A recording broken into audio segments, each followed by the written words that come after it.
What's going on, everyone? So, reports came in that Jimmy Butler prefers the Golden State Warriors and the Phoenix Suns as his two most kind of top of the list destinations. He's had several teams in the mix for a potential trade, but those are the two teams that he is most highest on, going to the Phoenix Suns or going to the Golden State Warriors. Now, based on these reports, the Miami Heat are not in a rush to trade him. That the plan is to trade him, that they do want to trade him. However, if they can't get the deal that they want, they believe no one will be able to outbid him or outbid for him, that they can sign him to the biggest contract if he was to opt out. So they're not like super risky, although would he take less money to go to a place that he wants, especially if he wants out of Miami, especially if he feels kind of slighted, right? If he's kind of like, all right, these guys didn't give me what I want. They don't want me here. Pat Riley's calling me out. We'll see, right? Jimmy Butler is one of those guys that, like, you could see just being like, on principle, like, all right, fine, I'll just take $25 million and just go over here. Like, sign me to 4 years, $100 million, and I'll just go over here, right? And Miami's like, oh, we'll give you $40 million, and he's like, well, life sucks, right? Like, it just goes to that other team. Problem is if he wanted to go to the Warriors or he wanted to go to the Phoenix Suns, he'd have to get traded there, right? Now, you could work out a sign and trade in the offseason, but at that point, right, like, if you're either of those teams, are you now in a even bigger urgency to trade for him? Or also, who else becomes available in the offseason, right? Does the Bucks end up fizzling out and Giannis become available? And now these teams are like, hey, you can keep Jimmy. We're going to go after Giannis, right? Or maybe you have to wait and see if maybe one of these teams miss out.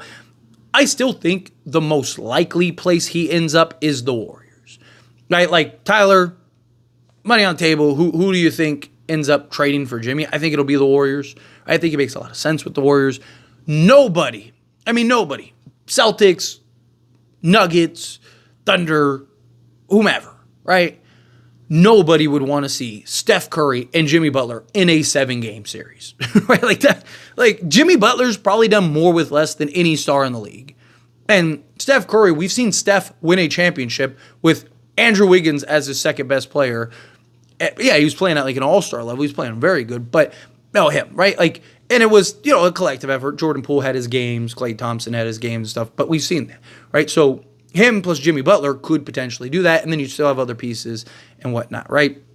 Also, if you're Miami, right, you're probably getting back like an Andrew Wiggins, Jonathan Kuminga, plus whatever else, right? Salary filler. They have some expiring contracts that they could send out to the Miami Heat, so they could maintain some flexibility, right? Like, the Warriors make a lot of sense. I think that's still probably the most likely destination scenario. However, the Phoenix Suns, I think if he wants to win a championship, Phoenix makes the most sense, right?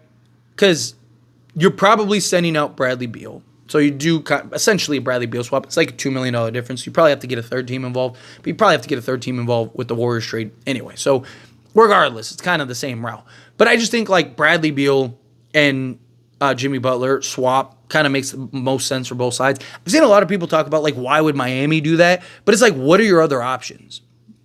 Right? Unless you're going to hit a full rebuild, unless you're going to hit a complete reset button. And we know Bradley Beal pre-Phoenix Suns was a 35-5 guy, right? So they finally get their bucket getter. They finally get their scorer. We know, because you got to keep in mind, Bradley Beal has a no-trade clause. But Bradley Beal was one of the guys that he thought he was going to Miami. He wanted to go to Miami, right? It wasn't until the Suns came along, right, that he was like, oh, okay, cool. Like, yeah, Kevin Durant, Devin Booker, let's go, right? But he even said himself, he thought he was headed to Miami. He thought Miami was going to be the destination he goes, right? So for Bradley Beal, he gets to go to the place that he wants to go. Him and Bam Adebayo kind of get to be the 1-2 punch. If I'm Miami, I'm looking to trade Tyler Hero at that point, because now you don't need Tyler Hero because you got Bradley Beal. The injury issues and the contract issues, it's the same regardless, right? Like, if Miami keeps Jimmy Butler, they're going to have to pay him as much, if not more, than what Bradley Beal's making. And at least Bradley Beal's younger, right? So, and the contracts are going to be essentially the same, like, long-term. Like, you're kind of in a rock and hard place. At least Bradley Beal, you know now where you're at. You know where you stand, right? Rather than Jimmy Butler just leaving in free agency next season, and now you hit a rebuild button, but you didn't get any assets, you didn't get anything out of it. Right? Again, I still think the Warriors are the most likely and most probable destination for a trade for Jimmy Butler. But, like, Again, I do think that there is some sense to be made for both sides. I think if you're Phoenix, you do that all day. Jimmy Butler is like everything Phoenix needs, right? I've talked about heavily. Phoenix, it's not that big threes can't work. I still wholeheartedly believe big threes can work. But you need the pieces that fit and make sense. It's why, season ago, everybody was already crowning Phoenix the champions. Just give them the trophy. Kevin Durant, Bradley Beal, Devin Booker, it's unfair. This is Golden State 2.0, all that stuff. And I came on here and I made several videos going, they're not winning anything. They're not going to be a good basketball team. They're going to be terrible. Before the season even began. And people told me I was crazy. Tyler, you don't know ball. You're an idiot. All this stuff. And guess what? One of us was right. They ended up being a bad basketball team, the worst fourth quarter in the league, and they ended up getting swept in the first round. Again, one of us was right. Because you can't just throw names on the back of the jersey. I am a Laker fan. I am very privy to the idea of just throwing names on a team and thinking it'll work. It doesn't. Lakers have done it several times, and it doesn't work, right? Like Russell Westbrook, Dwight Howard, Steve Nash, right? I mean, even Karl Malone and Gary Payton, although they went to the finals, but that didn't work, right? Like, Lakers have a history of just like, hey, these are names on the back of the jersey. Let's throw them on and hope it works. And something goes wrong and it doesn't work. And you're seeing, without Kevin Durant, Phoenix is a lottery team. They're terrible, right? That's because Kevin Durant's so good. Because Bradley Beal and Devin Booker don't work. They don't make any sense. They're the same player, essentially. They want to do the same things. They play the same role. Neither is big enough to play the three. Neither is skilled enough as a playmaker to play the point. Right? And so it's just that you have this major redundancy. If they could get a guy in a Jimmy Butler, now I think that their big three makes sense, right? Because now you have Devin Booker and Kevin Durant as those guys that can just light it up. Jimmy Butler, on any night can go get you 30 or whatever. But Jimmy Butler he doesn't care, right? Whether he's giving you 5 or 50, he just wants to win. So he'll go out there, he'll play the dirty work, he'll make the plays, he'll sacrifice his body, he'll play the defense. Right? Like Jimmy Butler just makes so much more sense. And then if Kevin Durant needs the night off, Jimmy Butler and Devin Booker just make so much more sense as a pairing than Bradley Beal and Devin Booker. Devin Booker needs a night off. Kevin Durant, Jimmy Butler make more sense. Right? Same thing with Jimmy Butler or Bradley Beal or Kevin Durant and Devin Booker just make more sense as a duo. Right? I said they did the worst thing they did as soon as they traded for Bradley Beal. I had Phoenix as a contender, right? I even said that they should have kept Chris Paul and they should have kept DeAndre Ayton. I know DeAndre Ayton wanted out and all that stuff. Nurk didn't make any sense. I don't know why they did that. They just made all the wrong moves. They were better off just standing pat and they probably would have won a championship, right? Just get the pieces that you need to kind of fit in because you just would have had a better structure and you would have had Kevin Durant and Devin Booker for a full season. Chris Paul could have been that guy that put it all together. Go get, and if you're going to trade Ayton, fine. Go trade it. You don't need another versatile set. You just need somebody that can block shots and rebound. That's it. That's all you need. Go get a rebounding, shot blocking center and go get like 2, 3-and-D guys and go win a championship.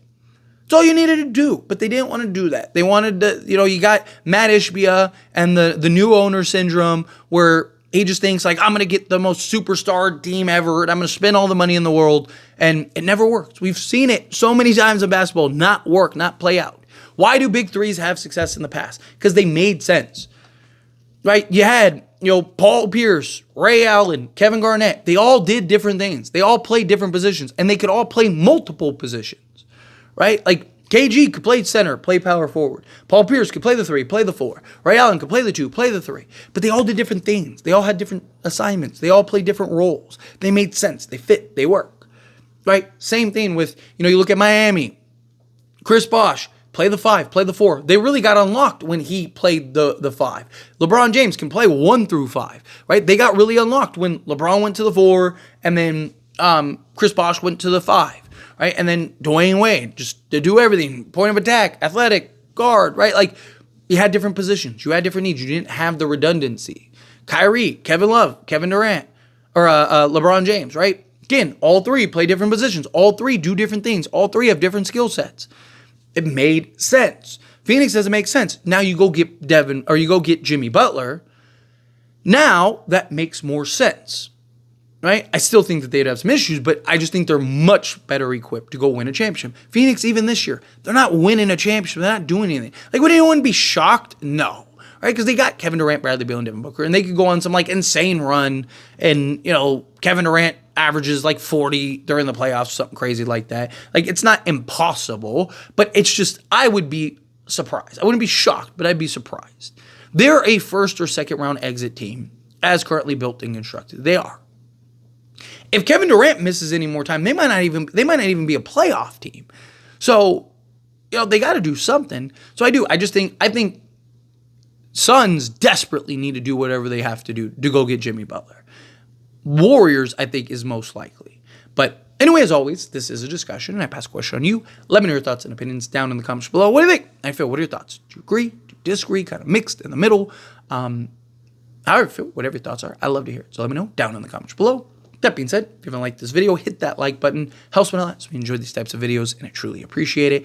Not subscribe channel, hit that subscribe button. Turn on the bell notifications. Appreciate y'all. See you in the next one. Thank you.